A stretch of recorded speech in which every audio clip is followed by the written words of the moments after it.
حضور علیہ السلام جب تشریف لائے تو اس سے قبل کائنات میں ہر سمت اندھیرا ہی اندھیرا تھا، ظلمت ہی ظلمت تھی، اور کفر ہی کفر پھیلا ہوا تھا. لیکن میرے حضور کے چہرے کے انوار سے اتنی روشنی نکلی کہ ہر سمت اجالے ہی اجالے ہو گئے.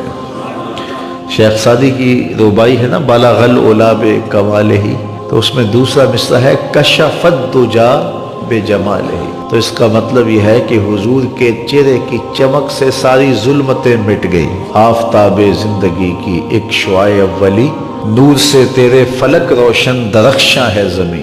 تیری ہستی روشنی کا ایک حسین مینار ہے، ہر کرن جس کی نشان منزل دنیا و دین. تیری نظروں نے تراشے ظلمتوں سے آفتاب، پاؤں تیرے چوم کر ذرے بنے ماہ مبین. اے غریبوں کے سہارے، اے یتیموں کی مراد، محسن انسانیت تجھ سا کوئی نہیں. تو گویا حضور علیہ السلام کا جمال، حضور کا حسن کائنات کو روشنیاں دیتا ہے، اجالے بانٹتا ہے، نور بکھیرتا ہے. کائنات کے سارے اندھیرے ان کے جمال کی چمک سے ختم ہو گئے اور ہر سمت اجالا ہی اجالا ہو گیا. ناگہاں ساکن ہواؤں پر روانی آ گئی اور چمن کے پتے پتے پر جوانی آ گئی. آج زانوئے ازل نے صبح پہ انگڑائی لی اور مسکرا کر ایک کرن نے ہاتھ میں شہنائی لی. مخزن اسرار قدرت کے امی پیدا ہوئے، غل ہوا دنیا میں ختم المرسلین پیدا ہوئے. سیدہ آمنہ سلام اللہ علیہ فرماتی ہیں جب حضور کی ولادت کے لمحے قریب آئے تو ستارے میرے آنگن کے اتنے قریب آ گئے کہ مجھے لگتا تھا میرے ویڑے میں گر پڑیں گے. اور فرماتے ہیں جو ہی حضور کی ولادت کے لمحے آئے، سیدہ آمنہ سلام اللہ علیہ فرماتی ہیں خرج منی نور ادا لہو قصور الشام. میرے بطن سے ایسا نور نکلا، اس کی روشنی اور اس کی چمک اتنی تھی، میں یہاں بیٹھی مکے میں تھی، شام اور بصرہ کے محلات مجھ کو نظر آنے لگے.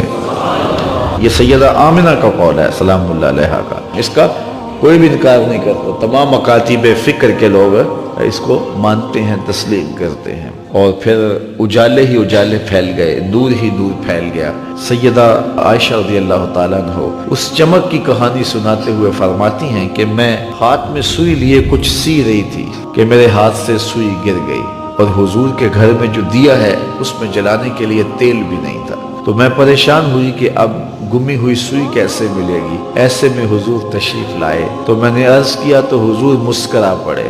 جس کی تسکی سے روتے ہوئے ہنس پڑے، اس تبسم کی عادت پہ لاکھوں سلام. تو کہا حضور مسکرا پڑے. اب اگلے لفظ سیدہ کے سنیے، فرماتے ہیں فَتُبُيِّنَتِ الْعِبْرَةُ بِشُعَاعِ نُورِ وَجْهِهِ. ایسی روشنی آئی کہ میں نے گمی ہوئی سوئی کو تلاش کر لیا.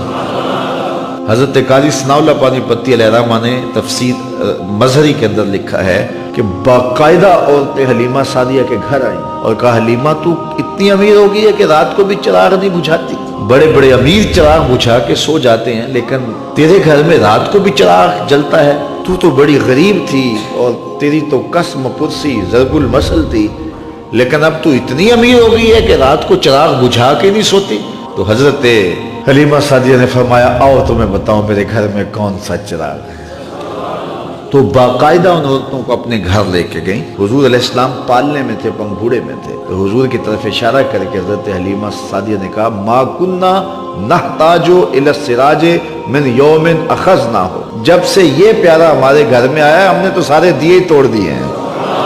دیے کی ضرورت نہ مشعل کی حاجت، عجب روشنی تو نے پائی حلیمہ، بڑی تو نے توقیر پائی حلیمہ، بنی تو محمد کی دائی حلیمہ. کہتے ہیں حضرت حلیمہ سعدیہ کو دوسرے کمرے میں روشنی کی ضرورت ہوتی، حضور کو اٹھا کے وہاں لے جاتی، اور پھر انہیں جب بھوک تنگ کرتی حضور کے چہرے کو دیکھ لیتی، بھوک بھی مٹ جاتی، پیاس بھی مٹ جاتی، اندھیروں میں چراغاں بھی ہوتا. وہ سارا دن تو صحراؤں میں گھوم لیتی تھی، اسے جب بھوک لگتی تھی لبوں کو چوم لیتی تھی.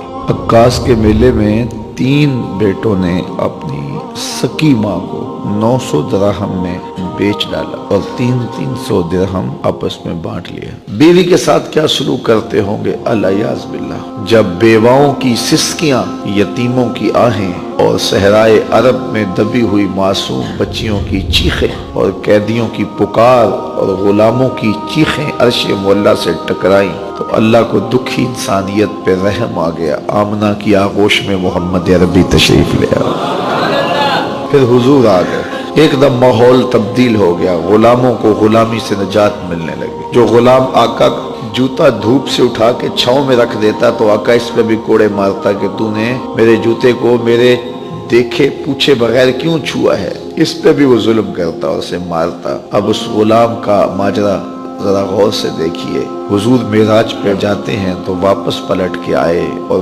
بلال حبشی کو بلا کے کہا، بلال تو کون سا نیک عمل کرتا ہے، میں نے جنت میں تیرے قدموں کی آہٹ سنی ہے۔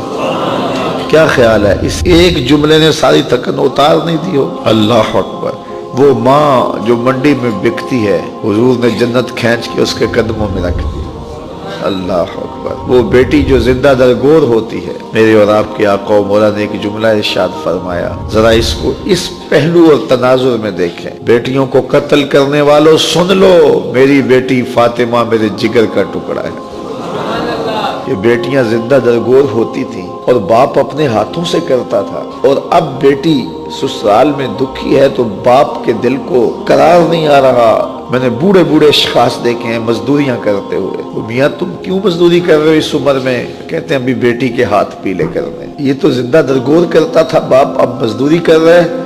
بیٹی کے لیے سینے میں یہ پیار کس نے ڈالا؟ بھائی اوور ٹائم لگا رہا ہے فیکٹری میں نے بہن کے ہاتھ پیلے کرنے، تو بھائی کے سینے میں بہن کا پیار کس نے ڈالا؟ جواب ایک ہی ملے گا، میلاد والے محمد عربی نے۔